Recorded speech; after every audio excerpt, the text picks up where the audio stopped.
The questions we get asked in our DMs the most are you actually happy in New Zealand? And are you still happy that you immigrated? And the quick answer is yes.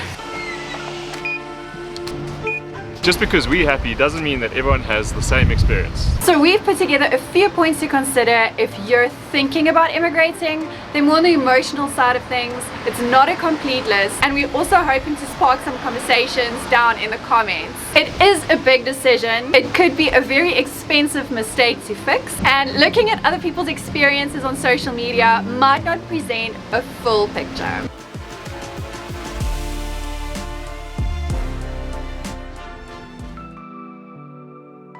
Before we go into the first point, we thought we would take you on a walk on Tamaki Drive, and you can see the beautiful ocean and the city in the distance. It really is one of our favorite places.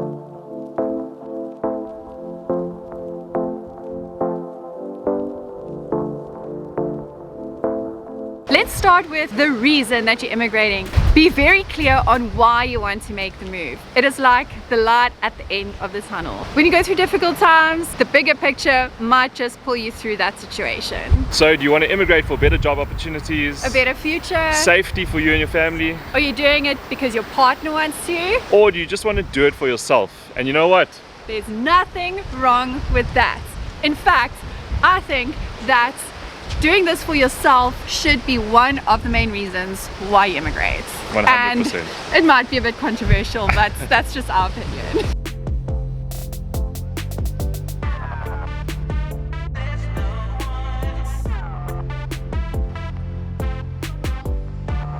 Another thing you need to consider is how are you going to take care of your mental health, because immigration really takes a toll on you. What we found helped a lot is talking to someone. Before we came over, we had each other to talk to, and we spoke about the good things, the bad things, our fears, our hopes, all of it. We just got it out there, and it also helps on this side. When Craig has a bad day, I encourage him, and vice versa. We also found having a faith and getting plugged into a church is also very helpful to mental health. Or maybe you have a trusted family member or a friend, or maybe you can even consider talking to a therapist, which brings us to today's sponsor. Experiencing a major life change like an immigration can be tough even for the most adventurous of us. Not only did we leave familiar surroundings, but also our support network of friends and family. Taking care of your mental health is so important, and that's where BetterHelp comes in. The world's largest online therapy service, and it's 100% online. Signing up is as simple as answering a few questions. This ensures that you get matched up with a therapist that meets your needs. In my experience, I got notified of my assigned therapist the following day. But if it isn't a good fit, or like for me, our time zones didn't match, you can request a new therapist at no extra cost. Being able to talk to a therapist from the comfort of my own couch made the whole experience feel less intimidating and so convenient. Sessions can be done through voice or video call, or even through messaging, all through the BetterHelp app. So if you're ready to try therapy for yourself, you can get 10% off your first month by clicking the link in our description, which is betterhelp.com/beingbedingfield. Speaking of mental health, we think there are a few personality traits that can help with ensuring that you come out happy on the other side of immigration. Yep, we're caught in a downpour, of course.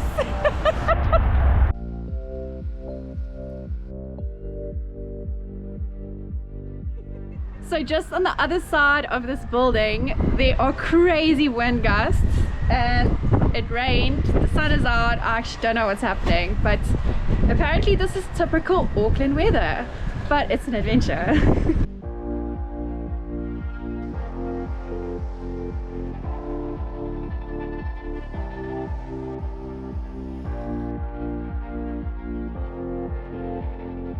Starting with an adventurous spirit, if you're really enjoying new things, new restaurants, exploring new places and beaches like us, you'll probably be just fine. We love really just getting out there and finding things to do. We love going to new shops and just checking everything out, and I can never get Chantal out of there because she loves looking at all the new brands and products that I do drag her out, especially when I find her in the chocolate aisle. We also find that making small things into adventures is really fun. For example, we love using public transport, and it excites us to have that availability. We also love just walking the streets and doing what we're doing now, just going from beach to beach. We love going out and making our own food tours even. There's so many different cuisines here in New Zealand and Auckland itself. And it would have been a lot easier today to come out with the car, but instead we thought, let's use the public transport and go out in this weird weather. And it's been fun. Yeah, it's been good.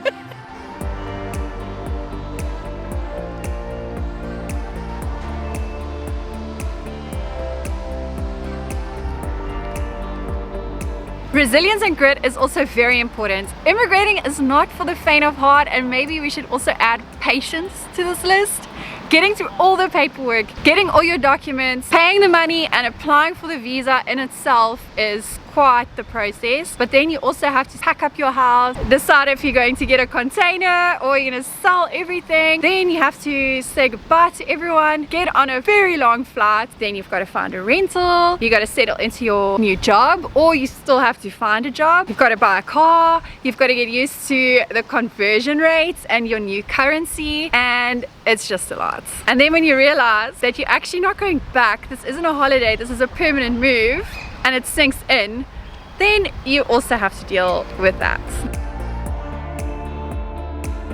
Enjoying change or embracing change is a really good thing to do when moving to another country. Personally, we've really enjoyed the change. We're using their sources, we're using their types of food, their brands, instead of trying to look for the comforts we enjoyed back home. However, there are a few things we still enjoy, like Mrs. Ball's chutney and tangy mayonnaise. We can't find the equivalents here in New Zealand, so we still go sometimes to the South African sections at the shops, but we are trying to adapt and fall into everything New Zealand. Enjoying taking risks and pushing yourself out of your comfort zone will be really helpful to get settled into a new country. In our last video, you would have seen that I went into the city and I vlogged by myself. It was so awkward holding the camera out in public, but it was a very freeing experience. A lot of people have commented on our videos that they struggle with making friends in a new country, and it can be very daunting asking strangers if they want to hang out with you. Well, nobody's gonna go out with me. So you've got to take the risk. What makes it a bit easier for us is that we have this community on YouTube, and it's a lot of like-minded people. We've really enjoyed meeting up with a lot of people who watch our videos, and it is nerve-wracking because you're meeting up with strangers, but it's always paid off. It also helps being easygoing and just rolling with it. And making the most out of any situation and being a generally positive and happy person. All of this will help. If you want to add to this list, just put it down in the comments.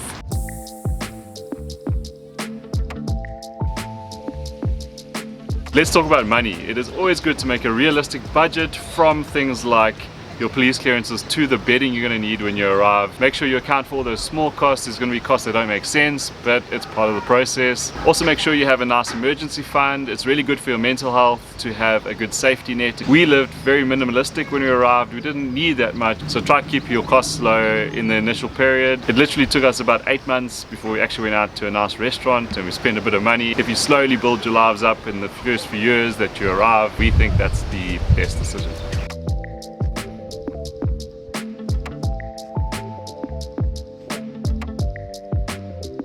The timing of your immigration could have a bigger impact on your mental health than you might think. Somebody said this to me years ago, and I always remembered it for if I want to immigrate one day, and it's to make the move just before summer or in summertime. And the reason for this is simply the amount of daylight hours. Daylight savings time is the best thing ever. It started just a few weeks after we arrived, and we were in awe of how late the sun actually sets. It's almost 6:30 and it's still so light. It's so amazing. 7 p.m-ish.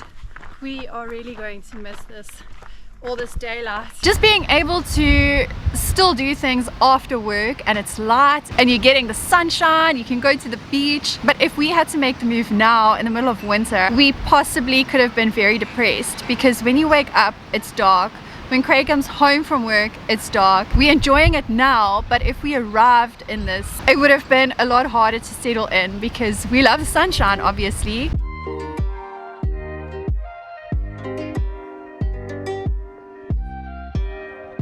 Another thing we would just personally recommend, and we thought we'd just throw it out there, is to travel together before you make a big move like an immigration. And when we say travel, we're not saying go to a resort and it's booked through an agency. Travel together, make your own bookings, plan your own activities, and get lost in another country. In fact, we did a trip like this before we even got married. We went to the Seychelles and we didn't go to a resort. We stayed in 3 different areas in the Seychelles. We booked all of these things without knowing how we were going to get from one part of the island to the next. It also helps you to know how you deal with stress in a different country where there's no family or no support. You can't just quickly phone someone. It really shows you who this person is. We booked this trip out to 2 other islands. It was a day trip. On the way there it was fine, but on the way back the swells were so big that everyone started putting life jackets on in this small little boat, and we had to turn around and we got back to Praslin, and now we had to get on the ferry. But we didn't have our passports with us, so getting on the ferry was not possible. So our captain of our chartered boat had to try and sort it out for us. And we couldn't just phone someone and say, can you please take a picture of our passport? We had to deal with this together. We were soaked because it was raining. I was cold, didn't have a jacket. Craig had to deal with me throwing up on the ferry back home.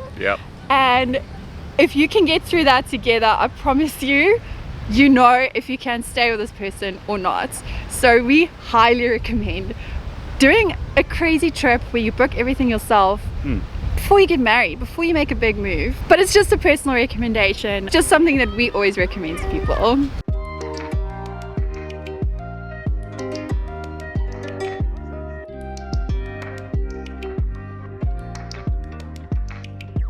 And our last point for today is that we just want to remind you that everyone is on their own journey. No 2 experiences are the same. Focus on yourself and focus on the positives always. And also, don't compare yourself to other people. This isn't about you. This is about me, and I am not you. I never have been. We absolutely love sharing our adventures and our experiences in our videos. We are so happy that it sometimes helps other people with their immigration journeys. But as you might have noticed, our videos are very upbeat and positive, and that is probably why a lot of you are asking us in our DMs if we are actually really as happy as it seems. And we won't lie, we still have difficult days. Day-to-day stresses are the same wherever you are in the world. And yes, we do miss our families, so we do a lot of video calls. Oh, and keep the time difference in mind. So sometimes you can't just pick up the phone and phone your parents. You have to wait till they wake up. And I thought I'd just share a little bit about the type of people that we are. We are easygoing. We always love looking for the positives wherever we are and the beauty in places. A lot of you have asked us if we ever fight with each other, and the answer is of course we do. Can we go now, please? We disagree a lot. Like we were supposed to have lunch an hour ago, but we're still walking around and I'm hangry. So can we go? And I always am thinking of all of these things to say in the videos, and then Craig wants to go there and I want to go there. Most of the time Craig's actually right, because he really analyzes things. Say that again? No, you really analyze things with your engineer brain and you come up with a very practical solution, where I'm strong-willed and impulsive and I just want to go. And then Craig's just like, yeah, but you know what, we should actually just make sure about which bus to take. And I'm like, it's this one. And then it's not the one that I thought. Thank you for saying I'm right. So what I'm trying to say is, don't only look at our videos to see what the experience is like. Go on all the Facebook groups. People like sharing their stories. Even on our Facebook, Instagram, and the community tab in our YouTube channel, we have asked people for their experiences and their tips, so you're welcome to go have a look there. And to everyone that has left their comments there, thank you very much. And also, don't hold back on your comments on this video. We want to see it all, the good, the bad, everything, just so that people can have a full picture before they make this big life-changing decision. And if you're really doubting if you want to make the move, maybe consider if you can make it work in South Africa first. Just throwing it out there. But anyway, and as always, these are our opinions and based on our experiences. Thank you for watching, and we'll see you in the next one. Bye! Tasting the mic. So we've put together... So, what? Is that right? Yeah.